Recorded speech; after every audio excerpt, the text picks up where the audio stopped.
And we are live. Hey, mystery and thriller friends. We are back. It is Mystery Monday. And because Mondays can be murder, I am here to make your week a little less painful with my honored guest, the incredible Yasmin Angoe, who is back with this exclusive sneak peek preview into her third Nena Knight book. It Ends with Night. Yasmin, welcome back. Tell us about this book. Yeah, thank you for having me back, Sara, for this third go around. So It Ends with Night is the third of the Nena Knight trilogy. And so now Nena is in a new position, one that she did not story. And so she has a lot of conflicts and conflicting thoughts going on in her mind. If she can really hold this position, it's a position of leadership. If she can mine this, well, it's about minds too, but if she can kind of like maneuver this minefield of pun intended of different things that are going to be coming at her, and so now she is on a new mission, and the mission is not a typical dispatch. It is one that is more political, and so she's going to have to kind of see her way through that with her new team, and she also has a new team. We are going to need you to spill all the tea, Yasmin. We need you to spill all the tea. I can't wait to get into every delicious detail. But first, I just want to welcome everyone because we are broadcasting live to 6 different destinations across Facebook and YouTube. So no matter where y'all are watching from, you know you're in the right place. This is the right time. If you've been here before, you know the drill. And if you're new, welcome, friends. We're so happy to have you. Here's the drill.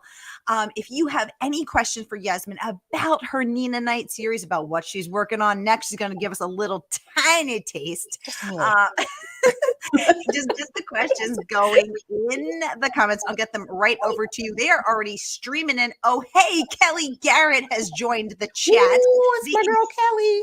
Incredible best-selling author Kelly Garrett. She says, I am here, and both y'all's lipstick is popping. Thank you. Kelly, I logged on and I was like, Yasmin, hello, lips. Oh, gorgeous. So great to host Yasmin again. And Kelly, was so great to host you. And Like a Sister came out. I can't wait to read your next book, lady. Mm-hmm. Renee joining us from Southeast Florida says, hi, Sara and Yasmin. Hi, Renee. Anissa Joy in the house from South Carolina, Greenville, South Carolina. Greenville, all right. You're just up the street. Well, maybe like a couple hours, but that's okay. She says, hello, Sara and Yasmin. I met Yasmin at M. Judson in Greenville. Yeah, sure did. Yay. Hello there. Thanks for coming. So good to have you here, Anissa. Aaron, welcome to the conversation, saying, hi, Yasmin and Sara. I can't wait for the last Nena book. I love Aaron. Hi, Aaron. Hi, Aaron. Renee saying, I'm ready for book 3. Yasmin, congratulations. Thank you. Kelly's given us the hello. And Renee's got some questions. Let's dive on in. She wants to know, Yasmin, do you have another series coming out next or a standalone? What's going on? Yeah, Renee said, I'm not waiting a moment longer for that. 4 minutes in. It is a standalone. I had to cleanse my palate a little bit from the series because, I just love this Nena Knight series so much that I couldn't think of anything else for the meantime. So it is a standalone thriller. It's going to be more of a psychological thriller, and it's going to be based in South Carolina. It's going to be a small coastal town. So, some murderings and some happenings are going to be going on in that little town of theirs that they've got. Ooh, well, I can't wait to read that, Yasmin, and to see, because Yasmin's got a lot of tricks up her sleeve. This is a woman who is not a one trick. She's not a one trick pony. She's got a lot to share. And so, Yasmin, I can't wait to read that. Gabrielle joining us from Houston. Hi, Gabrielle. Oh my goodness, we got Tracy Clark joining the chat. Hi, Tracy. I am such a Tracy Clark stan. Me too. Yay, I can't wait. Oh, Renee said, y'all, what is your favorite tea? That's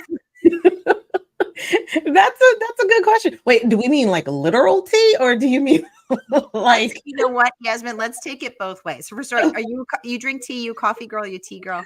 I am a tea girl. That's one of the things. Every morning I have to have my hot tea, and I drink it, well, I guess it's half and half, I guess, and sugar and everything like that. So I take it. That's how I've always learned to drink my tea, with cream and all that stuff in it. So it's more cream and sugar than it is actual tea. Okay, perfect. Now, do you have any tea for us that is hotter than the surface of the sun? What can you tell us about Nena Knight #3? So first of all, I got some questions. So Yasmin, how did you decide that this book was going to be a 3-book series?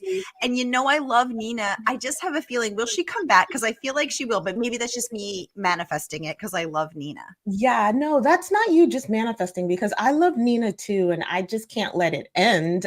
So even if if the series doesn't go on beyond 3, I just feel like there's going to be moments where Nena or some of her friends might pop up in a book or whatever, and then you'll be like, hey girls, hey, that's Nena, and stuff like that. But I mean, I would love to go back to the world of Nena and explore some of the other stories, some of the other characters that have their stories. I think that the story of Noble and Delphine, and how the whole creation of the tribe came to be, is like such an interesting story that I actually started. I just didn't know where I was going to place it in. It was, between the second and the third one. So there's that. And then, there's Kegel and his whole, deal that he's got going on. And then Georgia, of course, how does she fare? Especially if it comes time for like college and stuff like that. So there's a lot. And even with Nena, like there's a lot. Nena and Aline, there is a lot there that I could go with. So one way or the other, like Nena is always gonna like come through. Okay, Erin is saying, she says, ooh, I think Ellen needs a book, Yasmin. I definitely would read the early days of Noble and Delphine. It's serious. It's serious. I mean, I have pages on it. I just couldn't fit it into They Come at Night. So I just held it, and I was like, you know what? That requires its own. Even the, Paul, Paul, the villain that we all love to hate, from the first one, even he has, an origin story that kind of gets you to like how he became, the way that he was and stuff like that. So yeah, I think about all those things. We are thinking about all those things, and we're so excited to see what you do with us next, what you serve up to us next, Yasmin, because there's so much here to work with. And we have a question from Amanda, who has submitted in advance. She wants to know, does she need to read the first 2 in order to read this one, or can she jump right in? Ooh, that's a good question. I think you can jump right in, because I think I give you a little enough nuggets for you to kind of glean what has happened in the past. But I definitely would want you to go back and start with Nena's origin story in Her Name Is Night, because I think that really settles you into her character and why she is, the way that she is, and how she came to be an assassin, because that's always something that we want to know, is why would somebody be an assassin? But yes, you could definitely start, wherever you want. You can jump into 3, and you'll just, you'll be getting some good parts of her, but then go back and read the others as well. Absolutely. Yes, because Nena's story of origin is so unique and so painful, and I think that helps us to understand who she is and how she got to be here. John joining us from Northeast Ohio. Hi, John. So great to have you. And Nisa wants to know, which character changed the most from when you first started to writing the book, Yasmin? That's a good question. That is a good question, because we got a lot here to work with. Yeah. Which character? And Nisa's a librarian, so she's coming in with the good questions. Right, she really is. That's goodness, because she has me stumped. Who changed the most? I guess I would really have to say Nena changed the most. in her story arc, and then her actual character, as you know, I was trying to create the character because she didn't start off as she is now. She started off, she was going to be the crime boss of a crime organization. So the tribe was actually going to be a crime organization other than what they're doing now. So that is the change that she had, and how her whole character arc would be, her backstory and all of that stuff kind of changed. And everyone, I think, as I'm like, Kegel wasn't intended to be as prominent as he is, but he was just so funny when he came into the conversation, into the story and everything. He was just like, he was cracking me up. And so I was like, I just have to keep him. And everybody else, and Aline too, because I liked her energy. So they became more more prominent in the story than I had originally intended. That is so interesting to me. So were you actually cracking up when you were writing, Kegel? Were you Yes, were you laughing at your the desk? stuff just came out, and I was like, it was like I had multiple personalities. I was like, where did this come from? And then like when I go back and I reread, because sometimes I'll go and I'll reread some things, and I'll just be like, I can't believe he said that, and it just tickles me. And then I like I'm patting myself on the back because I'm like, oh girl, you did good. Like, where did you come up with that? Hell if I know. I don't know. It just came. And so I must have channeled somebody. Yeah. I don't know where he came from. Yasmin, I love knowing this about you. This is so cool. So let's get a peek into your process. So while you are sitting there, oh my gosh, I have so many questions I can't wait to get to. And I'm going to get to all of them, y'all, I promise. But Yasmin, give us a peek into your process. So while you're creating these characters who are surprising you, who are changing in ways you didn't expect to, who are cracking you up, what is your process? Do you sit and write every single day? Do you just write when the spirit moves you? Is it a certain number of hours, a certain number of words? Tell us all the things. Yeah, it's definitely when the spirit moves me. I can't write every day, though I would love to say that I do. It just would not feel organic, and natural to me. And I feel like the writing will be flat and boring. So I write when I feel inspired, which is, a lot of times it's every day, but it's like in spurts. So if I get that feeling, then I have to like put that down, and then that will get me like going for a while. And then, it's gone. And then, I'll just do whatever. When it comes closer to deadlines and things, and I'm, behind or whatever, then I will like kind of make myself sit down and really kind of think about what scene. I don't write in order. I think I've told you this before. So it's, whatever scene that, is like in my head and like I'm really thinking about, then that's the scene that, I will work on and try to like bang that out. Ooh, okay. I love this. Okay. Ooh, Renee says not to rush you, but she said, did you ever want to be an assassin? I'm happy you're an author. I can't answer that, Renee. Ooh. People can't answer things like that, but maybe she was an assassin. We don't know. You just never know. How do I know how to do no, I don't know. No, I but I mean, I find it intriguing. Yeah, you like, I find those kinds of positions intriguing. Just like writing villains is like my absolute favorite thing, and people who work in shades of gray, in gray areas, because I think that makes more of a compelling read, things that you can kind of relate to, but then you're not supposed to like really be down for. You shouldn't be down for an assassin, but you can kind of be down for an assassin who has a code, who only kills other people that are doing bad things, kind of like John Wick, I guess. So I love a John Wick because he is an assassin, but they have a strict code, and they kind of keep within their own. So I like those kinds of things. Yeah. Ooh, well, Yasmin, I interviewed an actual assassin right here on the show, a Navy SEAL assassin. And not only was he an assassin for the Navy SEAL for many decades, but then he became the designer of the Navy SEAL Assassin School, the training course for assassins. I feel like you and I need to go take that. I totally agree with you. Like, but wait, are they going to make us like crawl through mud, like, and do all that stuff? Because I don't know. that. Yeah. I guess. Can we Oh well, can we get I'll do it. the assassin VIP experience? Right. I'll put my hair in braids. It'll be fine. It'll be fine. Oh my God, I love it. And Nisa wants to know which scene was the hardest one to write in the series and why? Sure. Definitely the hardest scenes to write were in the first book. Wasn't the basement scene?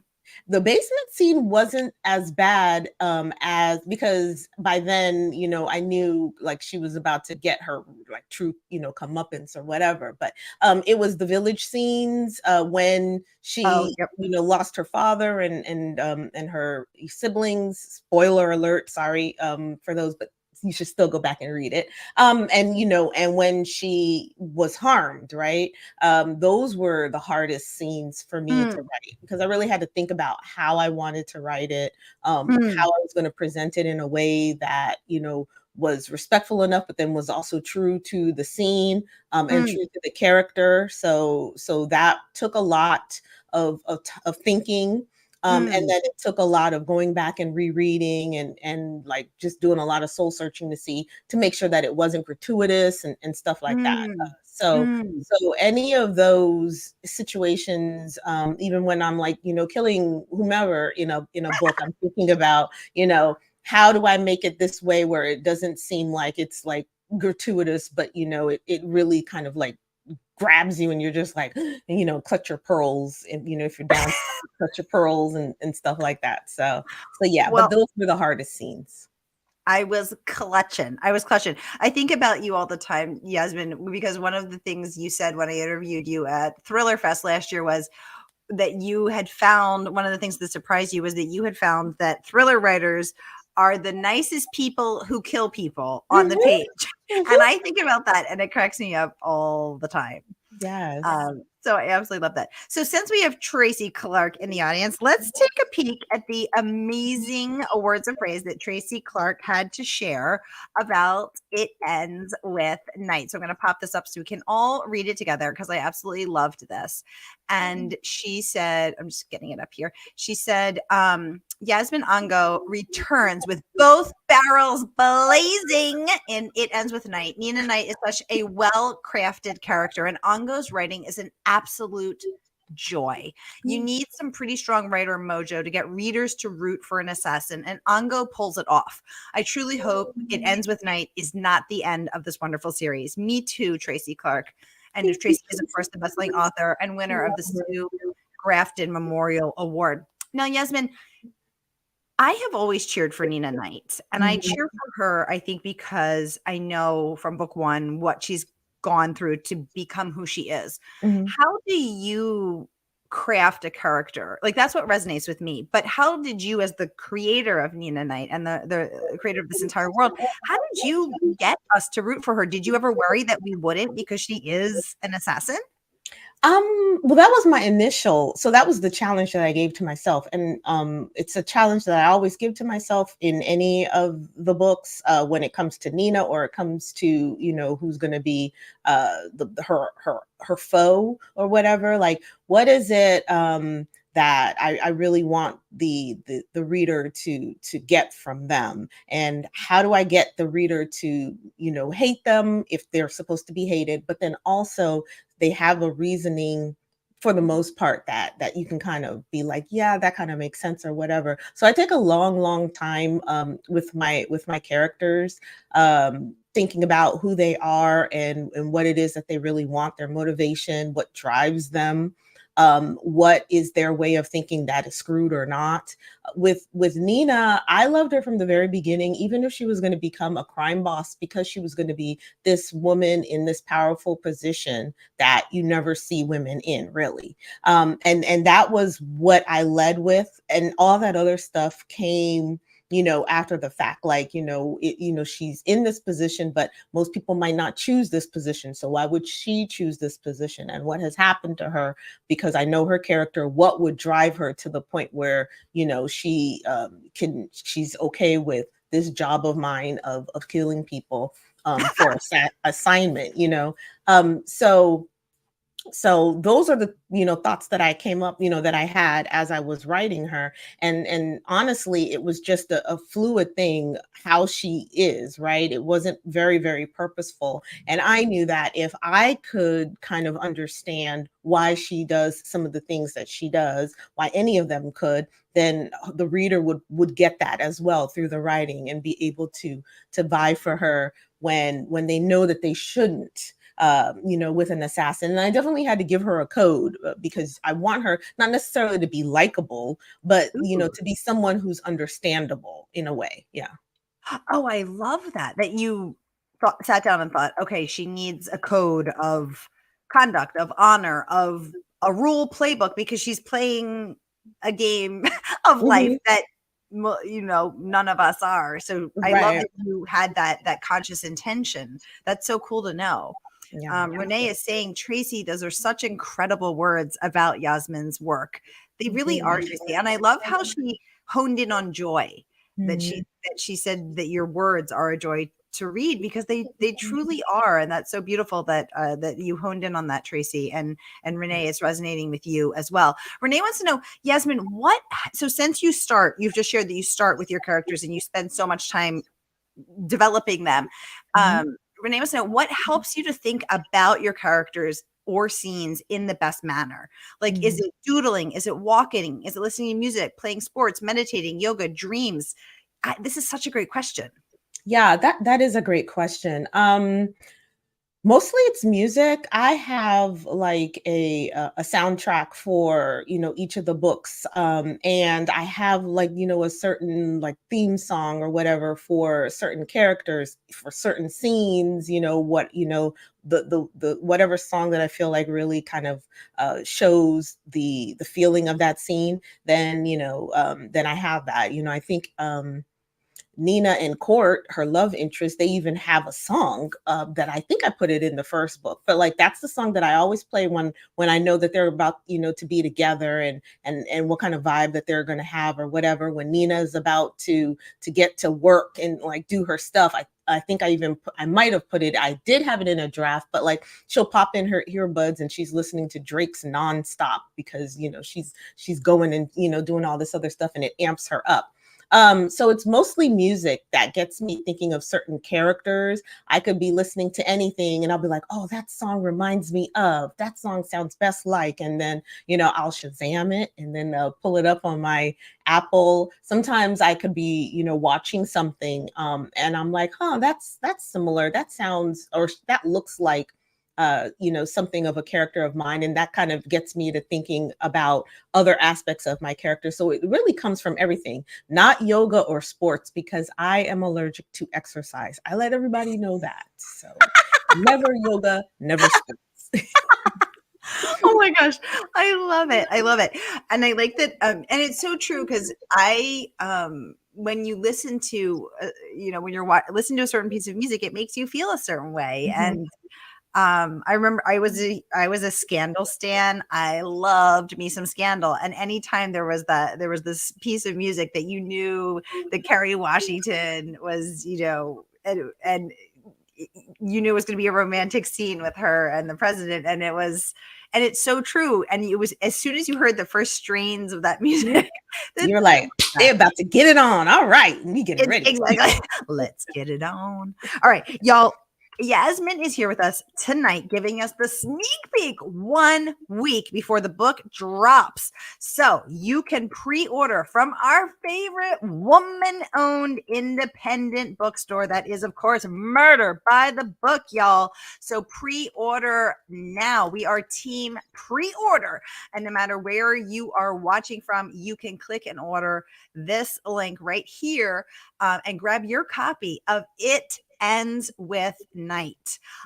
Then let us know what you think of this big finale, or is it? I think Nina will be back. I just have a feeling in my bones. In But your bones. I feel it in my bones. Get your hands on this book, y'all, so that you can tell us what you think about Nena. Number 3, It Ends with Night. Here is that link. Click and pre-order. Let's get it out. Get the vote out. Hashtag team pre-order. Oh, Renee has a follow-up question. Yasmin, do you listen to music all the time when you write? And when you read other books? Yeah. So no, not all the time. Sometimes, and then most of the other time, I'll probably have the TV on, something that I've seen before, and it'll just be running because I need noise when I'm writing. I can't have Ooh. complete silence, but I can't work in a coffee shop or anything like that because then I'll sit and I'll look at the people and listen to their.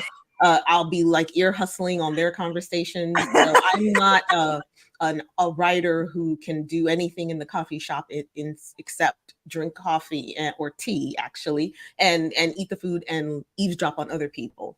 But at home I'll have, I'll just find something hopefully that's a series that'll keep going on, and then that background noise helps me to kind of focus that way. When I need like a minute, then I can just go and like look at the TV like for a second and then get right back to it. I love that. Erin wants to know, Yasmin, who is your least favorite character in this entire series? Ooh, my least favorite character. That's I really didn't like the general from the second one.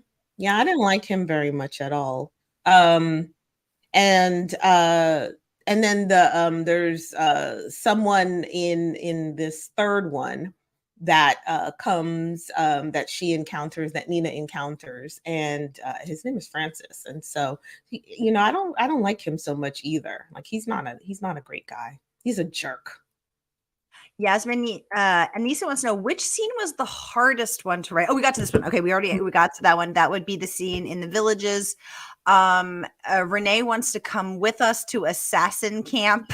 You are in. We're all going to assassin camp. Yes, email your friend, the person that you interviewed the other day ago. Okay, tell him we're there. We're there, but only if we can take showers and also I need good food. I mean, I can't suffer too much.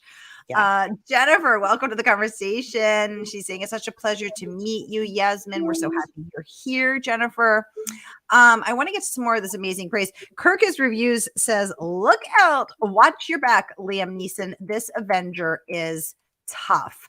Mm-hmm. I love that you were able to write a tough woman who we are all cheering from. I feel like that alone is an incredible accomplishment in a time when we can be very hard on strong female characters. So well done, Yasmin. You did it. That's amazing.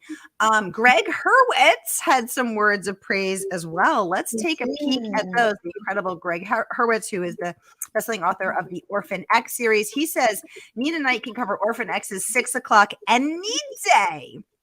Knight reinvents herself. I'm going to pull this up so we can all take a peek. And he said, what he deems you, this is my favorite part of this. He says, one of Thrillerdom's rising stars, Yasmin Angoe, paints Knight with nuance, strength, and grace. These books are hot and read fast. Yasmin, I would get that tattooed on my face if someone said that. I know that. I mean, I really appreciate, what he said, and even David Baldacci in the first one. But with Gregg and the Orphan X series, I hadn't read that until after I had written Her Name is Knight, and then one of my friends was like, oh, you know what, your book is like the female version of Orphan X. And I was like, what is that? And so I picked one up, the first one, and I devoured it, and I was like, oh my gosh, he's like the white Nena Knight, and and I just really loved it, and they're just so similar in their behavior. Like if they were in a room together, there would just be no talking because neither of them really talk. But they would get along famously. So I mean, I always was like, I would love to have Nena team up with Evan Smoke, and they have they just go and they just wreck some shop, and I think they would have a jolly time. And I don't know, Nena might have to get a hall pass from court because Evan Smoke is I think he's hot too, the character. So it would just be such a great book for them. They would just go, it would just be awesome.